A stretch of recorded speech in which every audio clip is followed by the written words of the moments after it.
The problem is not the food you eat, but the way you eat. Your lifestyle is the problem. When we think of cough, we mostly think of a respiratory problem. But if you have a condition called acidity or GERD, then you are likely to have a dry cough often. Excess acid production in the stomach, no doubt, the most important reason is our food.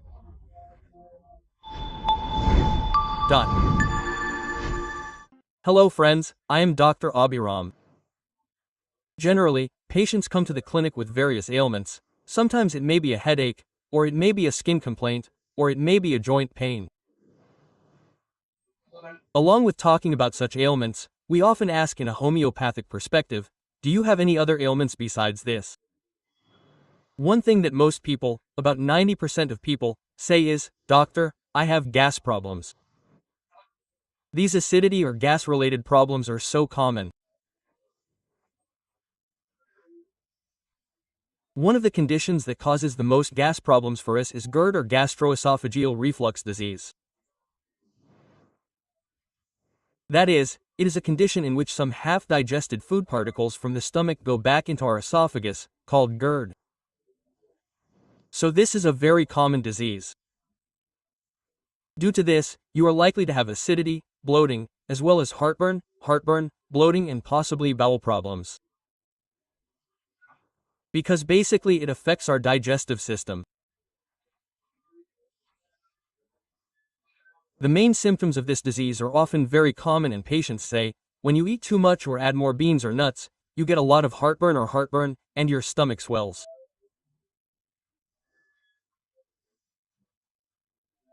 Actually, this is not the problem with the food you eat. The problem is the way you eat. The problem is your lifestyle. Once you pay attention to that, you can change this disease very simply. You can go ahead without any particular problem. Because these kinds of diseases sometimes have a tendency to develop ulcers in our stomach over time and maybe turn into cancer, science says so. Therefore, you should not ignore it so much. Many people buy antacids for convenience. That too reduces your acid secretion in the long run. So along with this, I will tell you some very simple diets that you can practice at home, 5 foods to avoid, 5 foods that you should include, as well as some very simple yoga techniques that you can practice at home.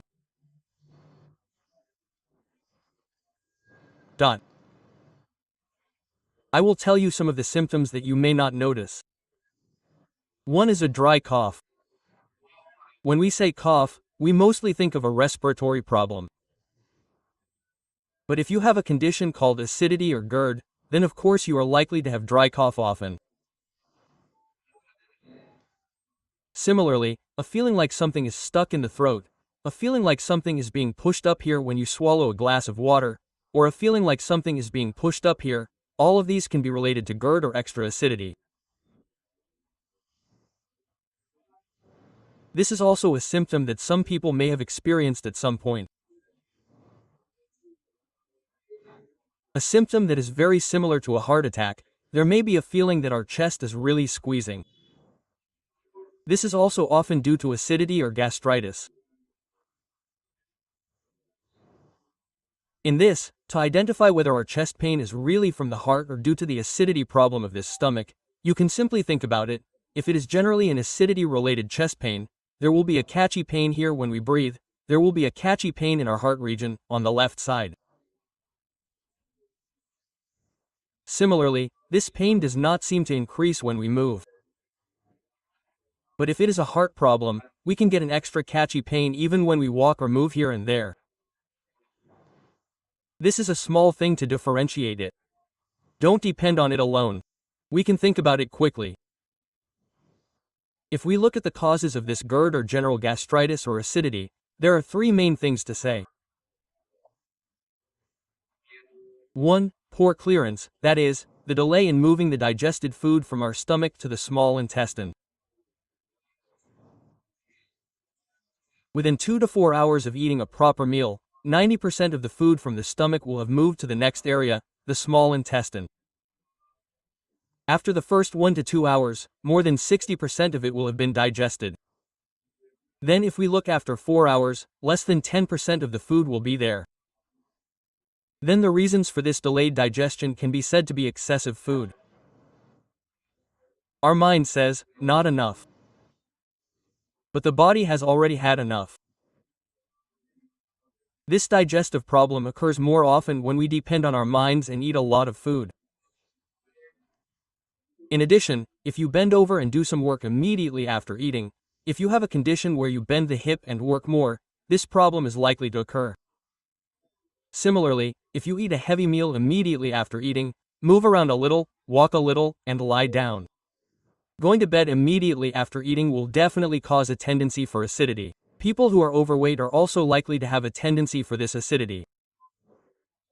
Similarly, many people do something like eating late at night after dinner, and after eating it, watching TV and relaxing and sometimes eating something like small snacks. There is no doubt that this acidity will occur. The second cause of GERD can be said to be the delay in moving food from the stomach to the next part. This can be due to a condition called gastroparesis, which is a decrease in the muscular activity of the stomach, but there can also be other reasons for it. If you have a disease like diabetes, or if you are pregnant, when you reach the last trimester of pregnancy, there is a possibility that such a problem will occur due to the excess pressure on the stomach. It can also occur due to a decrease in muscular tone in some degenerative diseases, especially Parkinson's. Hypothyroidism is a delay in thyroid function or a decrease in thyroid hormone, which is actually a key hormone that controls our bowels or intestines. Its deficiency can be a cause, or in those who take certain medications, such as antidepressants, this delay in moving food from the stomach to the next part. The third reason is excess acid production in the stomach, no doubt about it. The most important reason is our food itself. Avoid 5 foods completely if you can. Also include 5 good foods. The first of the foods to avoid is fatty food. Whether it is vegetable fat or non-vegetarian fat, especially fried items, fried chicken, beef, pork, fish, avoid all these to the maximum. Avoid cheese, butter or excess ghee to the maximum.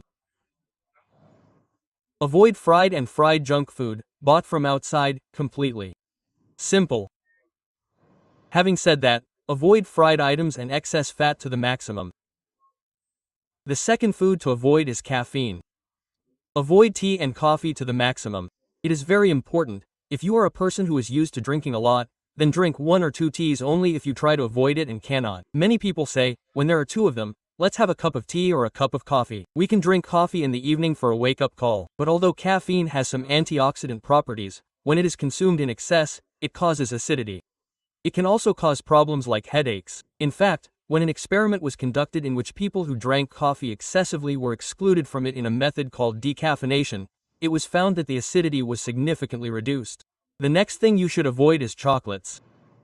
A compound called methylsandine in these chocolates relaxes the muscles in the lower part of the esophagus. Actually, the esophagus is a one-way opening. When we eat food downwards, it opens, expands, and the food reaches the stomach, and it closes. But here, excessive consumption of this chocolate relaxes it and creates a tendency to regurgitate some food. Oh, chocolates, you should completely avoid them. In addictions, avoid alcohol and smoking as much as possible. My suggestion is to completely avoid them, especially if you are a person with acidity. There is no need to think about it, avoid both of them. Similarly, there is a tendency for a lower esophageal sphincter to relax at the bottom of the esophagus. The fifth is citrus fruits. That is, foods with a lot of sour taste. There will definitely be an acidic tendency in them. Although lemons and oranges are generally good, eating too much of them can cause acidity.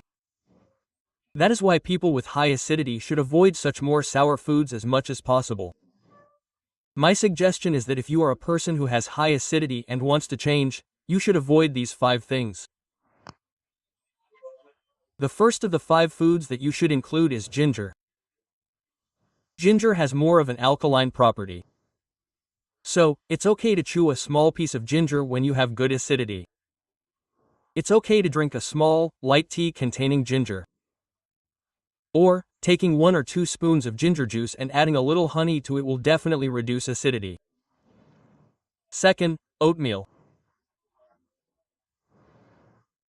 Foods containing oats should be consumed in your night or breakfast without adding too much sugar, without adding too much salt or sugar, and it will be good to control acidity.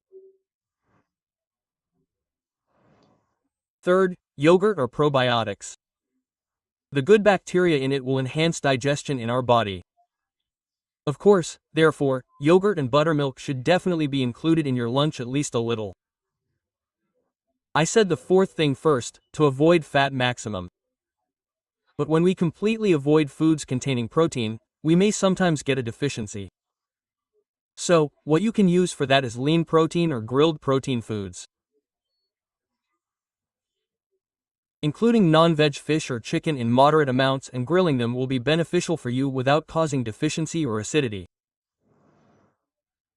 Okay, the fifth is fruits and vegetables.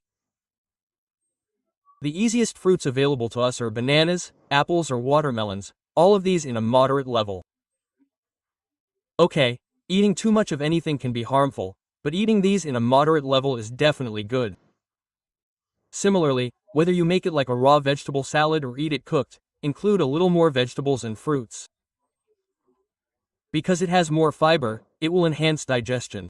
Our digestion will be done quickly, maximum absorption will be done. From what I have said, how do you get this disease? What are the main symptoms that you may sometimes miss? I have told you all that. Similarly, I have told you the 5 foods to include and the 5 foods to avoid. Now, I will tell you 2 or 3 more yoga techniques that are very simple and you can practice them at home.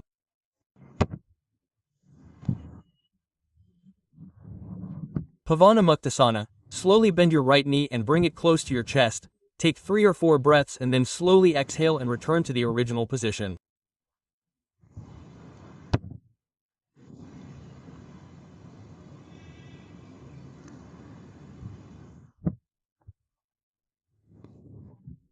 Similarly, slowly bend your left knee and bring it close to your chest.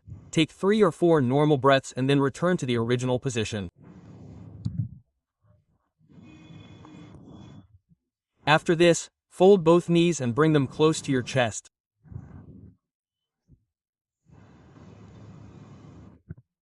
Take 3 or 4 normal breaths in that position and return to the original position. One thing to note is that if you are a person with other diseases, it is better not to do this procedure, or do it only with the advice of your doctor.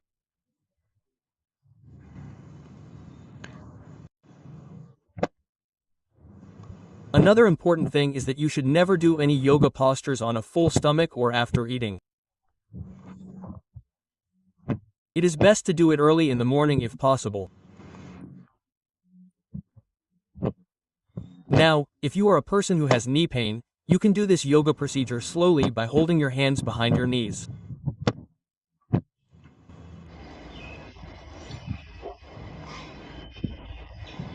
Next, sit in Yoga Mudra, Sukhasana or Padmasana. Inhale and slowly bring your head to your right knee.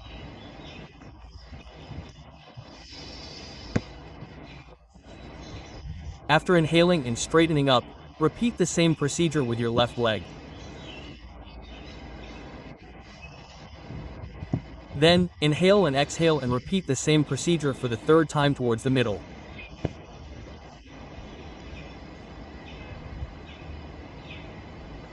The hands should be placed behind.